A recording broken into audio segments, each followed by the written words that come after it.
Mimi nimeanza kuimba 2012. Nimeandika nyimbo nyingi za wasanii unaosikia wanaimba. Nyingine nikutajia huwezi kuamini. Yeah, kidogo. Hamna, siwezi nikakwambia. Usaje nyimbo gani sema nishamandike fulani fulani na fulani bila kutaja nyimbo?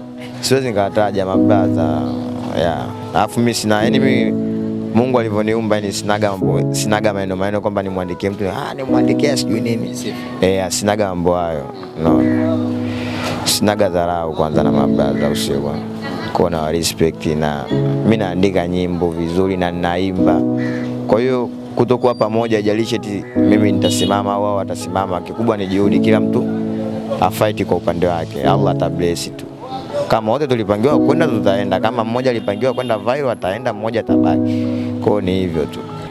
Yaani kuna show kaka iliita kuna moja iliita 600,000, nyingine iliita paka milioni.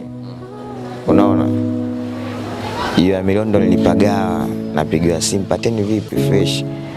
Wiki ijayo tunahitaji kwenye show uje na Sajenti. Wale mimi siongei nao, mtu una shida na hela au sio bwana. Nikamwambia kaka nakupa jibu. Unaona? Nampigia simu namwambia brother bwana dogo ana kimeo, labda nije peke yangu. Sasa bosi anawataka wote. Ndio tatizo linakuja hapo. Kwa hiyo mimi nisingekuwa hivi brother, ngoma imeenda, mimi sio kuishi maisha haya. Yaani wewe acha tu. Walivyokuwa wanamuintroduce dogo, yani mpaka mimi wengine wanipigia simu wanajua mimi ndo Sajenti. Sajenti vipi? Naambia mimi pateni ndo nani? Unaona? Yaani kwa hiyo tafulani yani. Kwa mambo ni mengi kaka, wewe acha.